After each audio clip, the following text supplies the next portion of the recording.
Graças e paz, queridos. Vamos hoje no mais um estudo da nossa série que é Moldados pela Graça, que é o texto do Romanos, capítulo 12.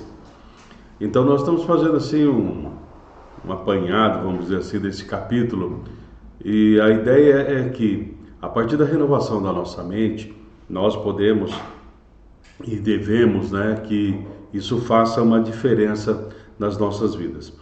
Hoje, o nosso estudo, o título é Justiça Divina Aplicada. Nós fomos alcançados e fomos justificados por Cristo, então agora esta justiça tem que fazer parte realmente da nossa vida e do nosso viver. Quando você lê sobre as bem-aventuranças, uma das características do bem-aventurado, Jesus diz que a pessoa, aquele que tem fome e sede de justiça. A ideia não é que eu tenho fome e sede de justiça, então eu vou fazer de tudo para que realmente as pessoas ajam de uma maneira justa para comigo. A ideia é o contrário.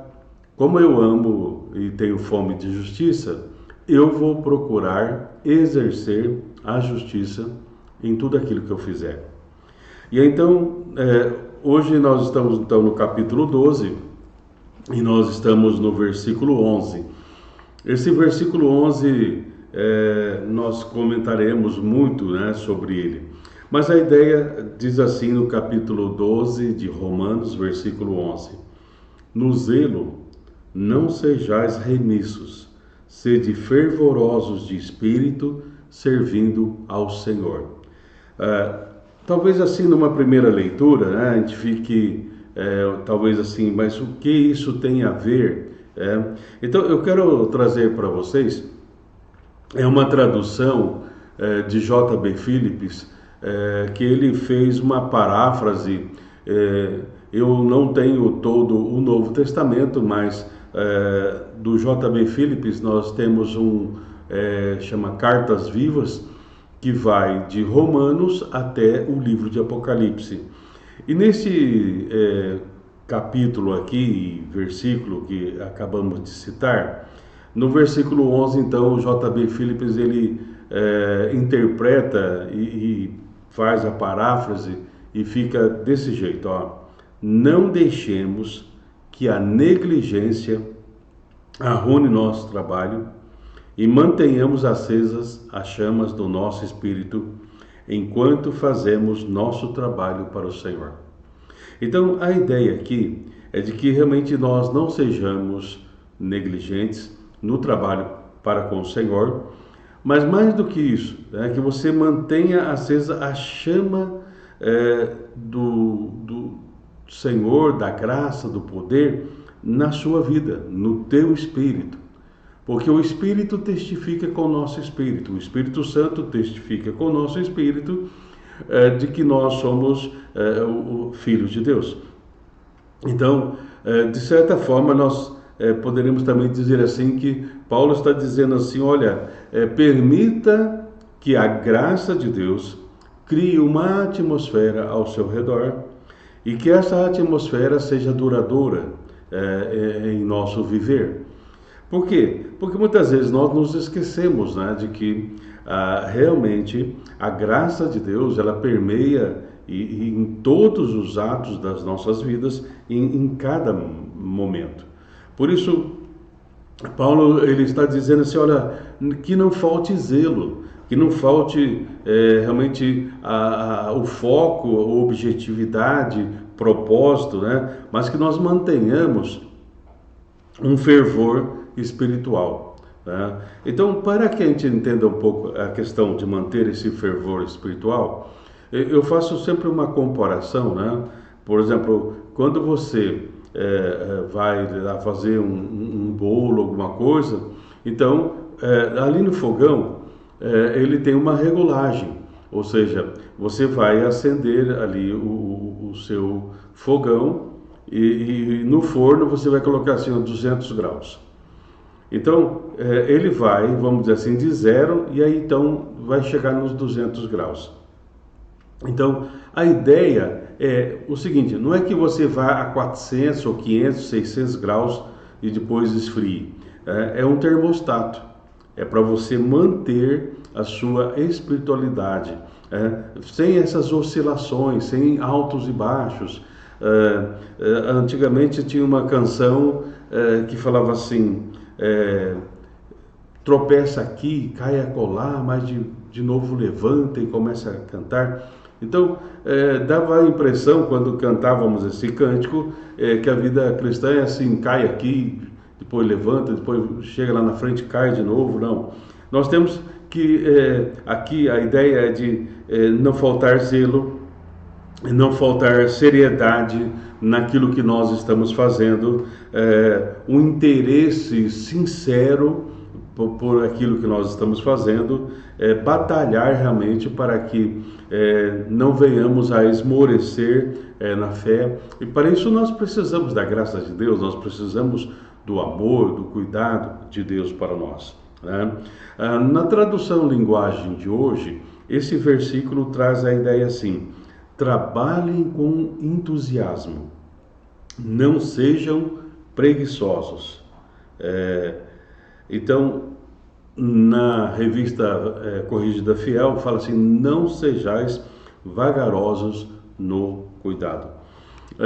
Então, nós temos a ideia de que quando a graça de Deus ela começa realmente a governar nossa vida, a nossa preocupação conosco, ela passa a diminuir. Então você não fica preocupado tanto quanto você ganha ou vai ganhar. Deus, deixamos tudo, assim como os discípulos: Senhor, nós deixamos tudo, o que nós vamos ganhar com isso? Né? Quando você está nessa atmosfera da graça, você sabe que você já está ganhando, porque a presença de Deus está se manifestando ali naquele momento.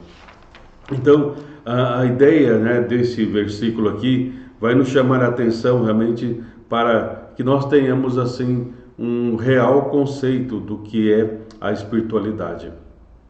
E aí então nós temos John Murray, que no seu comentário ele descreve o que seria uma espiritualidade genuína, poderemos dizer assim, uma espiritualidade que seja saudável.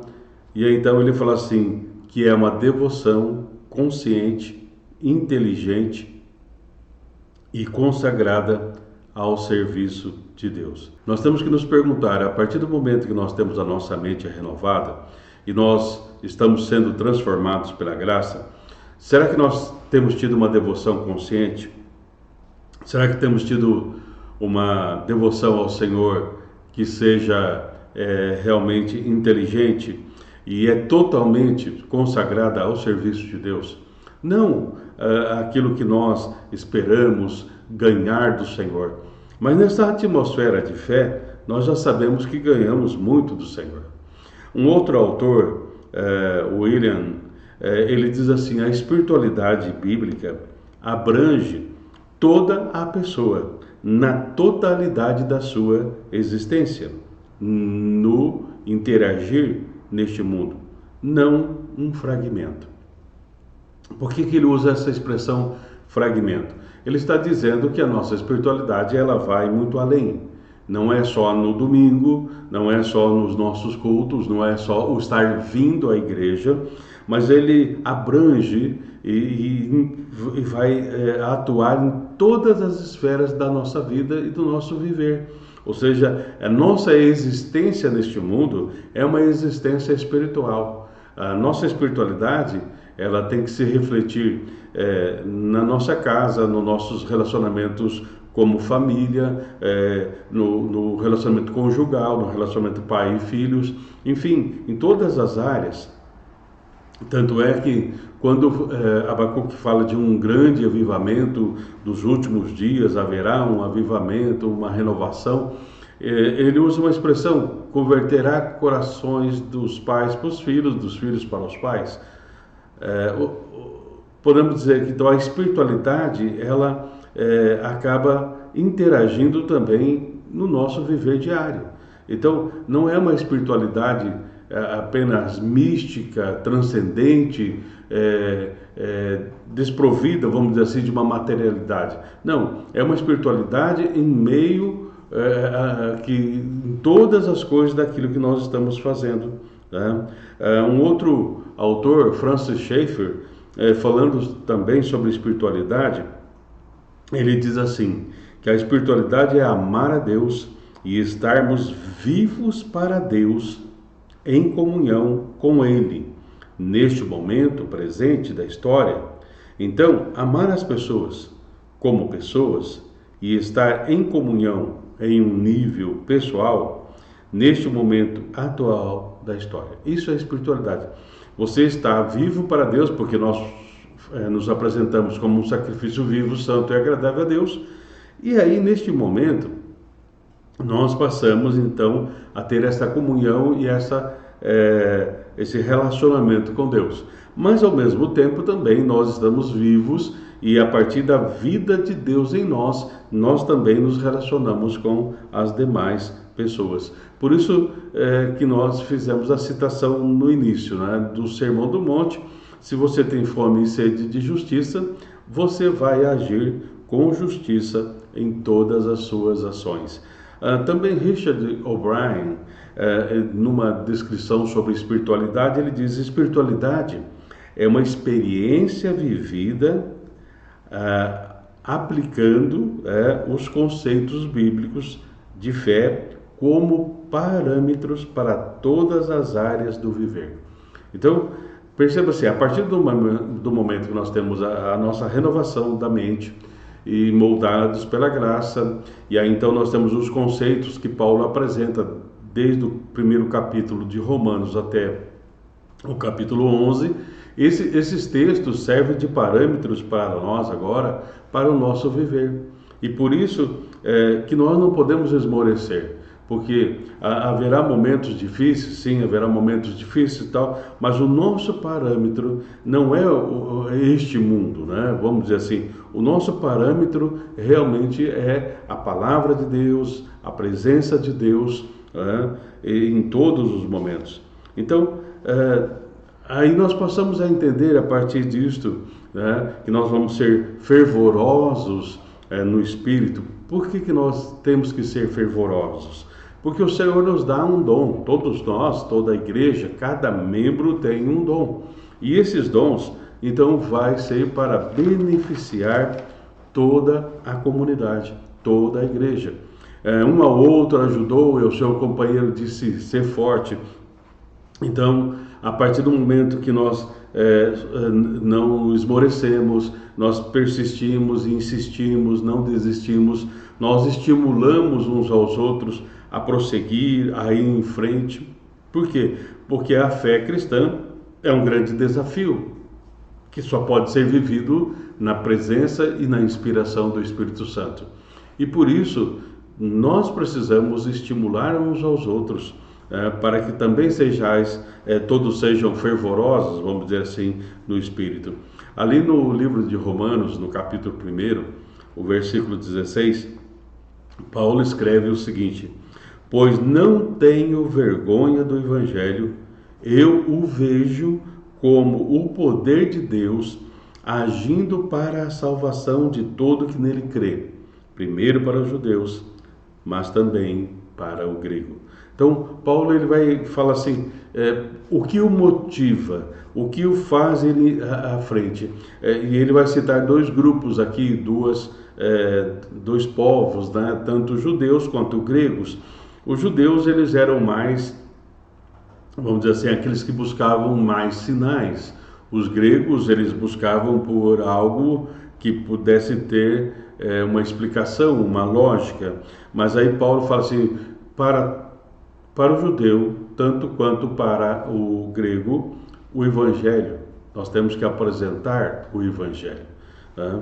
E uma das coisas que eu tenho percebido, e a gente lê na história, vamos dizer assim, da igreja, desde o início, o cristianismo ele é contracultural. Ou seja, o cristianismo ele nunca se amolda à cultura. Toda vez que o cristianismo se amoldou à cultura da sua época, ela perdeu a sua voz profética, ela perdeu a sua eficácia e ela se tornou, né, e foi se, vamos dizer assim, se solidificando e foi se enraizando, mas ela perdeu, vamos dizer assim, o seu vigor, perdeu realmente a sua efetividade como igreja, como corpo de Cristo. Por isso, quando você lê ali as cartas do Senhor, ali no livro de Apocalipse, as 7 cartas das 7 igrejas, então você vai perceber, né, que realmente as igrejas, de alguma maneira, quando elas entram na cultura, quando elas entram no sistema, elas perdem o vigor. E por isso há o alerta do Senhor, há realmente uma orientação do Senhor: olha, volte ao teu primeiro amor, olha, não fique assim, eu conheço as tuas obras, eu sei o que você está fazendo, e então o Senhor vai fazer a diferença ali para aquele grupo, para aquelas pessoas. Então, quando nós entendemos, né, que, primeiro, nós fomos salvos do nosso passado, ou seja, não há mais uma penalidade para o pecado, porque agora nenhuma condenação, diz lá em Romanos 8, há para aqueles que estão em Cristo Jesus. Porque agora nós estamos debaixo de uma nova lei, a lei do Espírito da vida. Também nós podemos dizer assim, que nós fomos salvos no passado da penalidade do pecado. Mas nós também estamos sendo salvos, vamos dizer assim, no momento presente. Mas o que é isso, pastor? Como que nós somos salvos no momento presente, se já fomos salvos no passado? Nós fomos salvos da penalidade do pecado, então isso é o passado. Mas agora, no presente, essa graça de Deus, o moldar da graça de Deus, a renovação da nossa mente, e aí então o manter o zelo, o fervor espiritual, vai nos livrar hoje, ou nos salvar do poder do pecado. Porque o pecado, ele procura, ele rodeia, como diz no livro de Hebreus, procurando alguém ali, todo o embaraço do pecado que muitas vezes nos faz tropeçar e nos faz realmente duvidar da obra e da graça de Deus. E também nós podemos dizer assim que chegará um momento que nós seremos plenamente salvos, ou seja, uma salvação futura é quando nós seremos totalmente libertos da força, da presença do pecado, que, como diz o livro de Hebreus, é o pecado que tão de perto nos rodeia. Por isso, Paulo diz assim, olha, como que nós vamos manter esse fervor? Nós vamos manter o fervor olhando para o Evangelho, olhando para a Palavra de Deus. Então, por isso, Paulo tinha uma inquietação, e eu creio que o Senhor o orienta, ou inspira, né, Paulo a escrever ali em Gálatas, no capítulo 1, versículo 9, onde ele diz assim, se alguém vos anunciar outro Evangelho, além do que já recebestes, que seja anátema. E nós temos visto, né, que o Evangelho, as boas novas, tem a ver com a obra de Cristo, tem a ver com aquilo que Cristo fez e faz em nossas vidas. Então, para que nós apresentemos outro Evangelho, a não ser que nós não creamos mais em Jesus, e aí, então, no nosso Evangelho, ou naquilo que nós achamos que é o Evangelho, nós começamos a acrescentar algumas coisas. Por isso há um texto, um livro que me chamou a atenção, e o título dele, numa tradução literal, é assim, tem um buraco no seu Evangelho, ou tem um furo no seu Evangelho. Então, muitas vezes é assim, talvez você já passou por uma experiência no qual alguém estava falando, aí você diz, olha, tem um furo nessa história aí, não é bem assim. Né? Então, nós temos que nos perguntar, né, e quando estamos hoje, né, ouvindo várias mensagens em vários tipos de canais, de mídias sociais, Então, o que eu tenho que perguntar, não em relação à pessoa, quem é a pessoa, não, eu não julgo a pessoa, mas eu vou julgar aquela mensagem, eu vou trazer aquela palavra para o crivo de Deus, e então eu vou perceber se realmente tem ou não tem um furo nessa história. Porque muitas vezes até há a questão, né, de que quem conta um conto aumenta um ponto. Então eu tenho que contar, mas não tenho que aumentar ponto nenhum. A palavra do Senhor, ela é suficiente. Alguém escreveu e disse assim: até que nós nos reconheçamos que estávamos perdidos, mortos, condenados, e a história que Cristo realizou com a sua morte, como substituto dos pecadores, passa por nós completamente. Ou seja, enquanto eu não me reconheço de onde eu vim, como que o Senhor realmente me livrou da penalidade do pecado, e Ele tem me livrado do poder do pecado, da presença do pecado que um dia deixará de existir. Se eu não reconhecer tudo aquilo que Cristo fez e tem feito na minha vida, com certeza eu não irei entender ou experienciar a história de Cristo. O Evangelho é a obra de Cristo na cruz. Então, desta forma é que nós somos justificados. E por isso, nós temos que manter o zelo, nós temos que manter o fervor, nós temos que continuar trabalhando para o Senhor. Porque ali em Romanos, capítulo 5, verso 1, diz que nós somos justificados pela fé. E então, justificados pela fé, nós temos paz com Deus. Justificados aqui é justo aos olhos de Deus, por meio de Jesus. Ou seja, talvez a pessoa não se sinta justificado. A questão não é se sentir, aqui é um termo, vamos dizer assim, que poderíamos interpretar como um tema jurídico, onde o juiz decreta uma sentença e nessa sentença ele diz: não, o réu é inocente. Embora talvez algumas pessoas falem: mas isso não é justo, mas isso não é certo, ele é assim, ele fez isso, fez aquilo.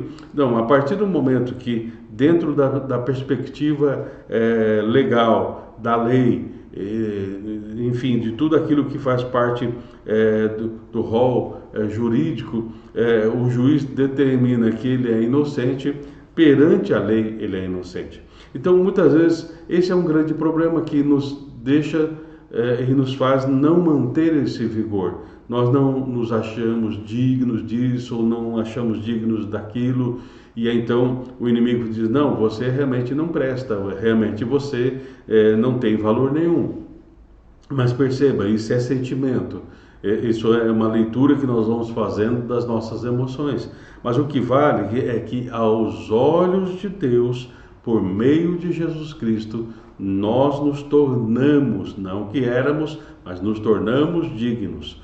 Não que éramos, mas fomos justificados. E hoje somos justos. Por que o inimigo ele tenta atrapalhar esta compreensão?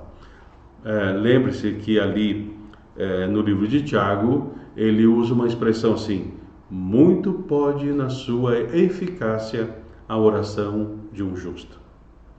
E aí então você fala assim: não, mas eu não sou justo.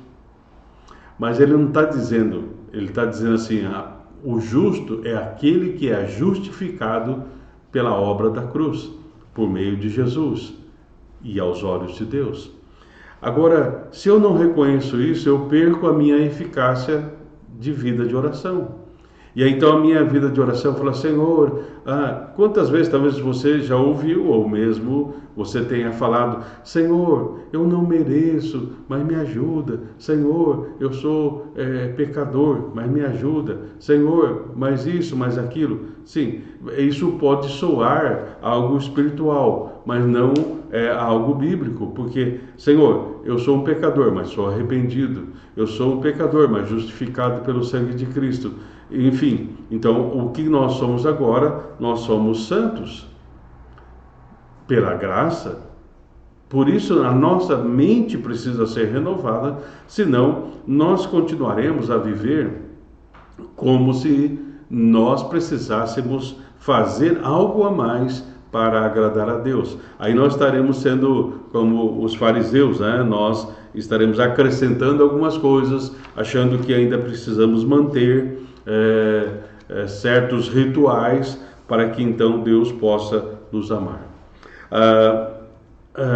Nós temos também uma outra citação, um autor diz assim: não somos justificados como resultado de algo feito por nós, nem somos justificados como algo feito em nós. Somos justificados como resultado daquilo que foi feito por nós. Então não é algo que nós fazemos, não é algo que foi feito em nós, mas é algo que foi feito por nós. E esse feito por nós é Jesus na cruz, morrendo, levou o nosso pecado, levou as nossas maldições, ele cumpriu a lei. Agora, perceba uma coisa, como muitas vezes, por não termos esse entendimento, nós vamos nos enredando novamente em coisas como não toque aqui, não faça isso, não faça aquilo outro, faça assim, faça assado, e nós deixamos de olhar para a palavra. Porque o único que pode realmente nos tornar justos e nos fazer manter esse zelo, essa justiça divina realmente aplicada na nossa vida, ou seja, eu peguei a justificação feita por Cristo e aplico na minha vida. Então isso é a aplicabilidade da justiça de Deus. Eu tenho falado também sobre a aplicabilidade do Evangelho, e no Evangelho abrange essa ideia da justificação. Então você tem aplicado a justificação de Cristo na sua vida?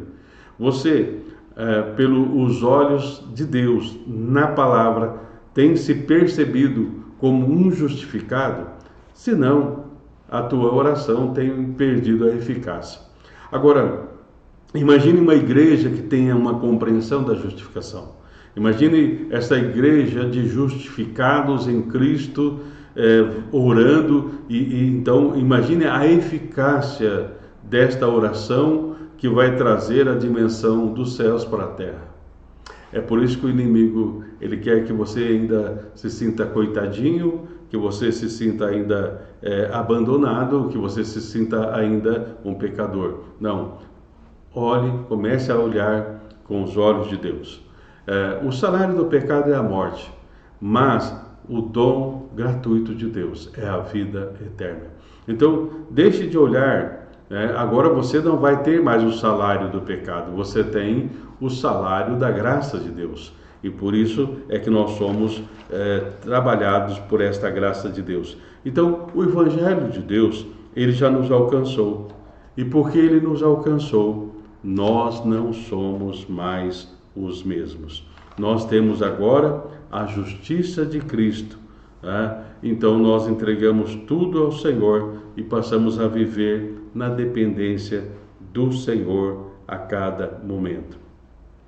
No livro de Romanos, também, no capítulo 10, verso 4, eu vou ler na tradução de J.B. Phillips. Ele diz assim: pois Cristo significa o fim da luta pela justiça mediante a lei para todos os que nele creem.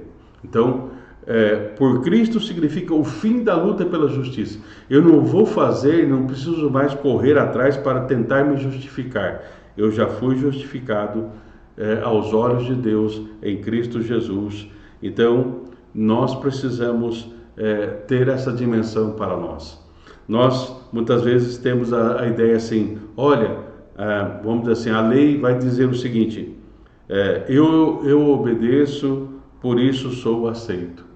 A lei tem essa dimensão, eu obedeço, por isso sou aceito.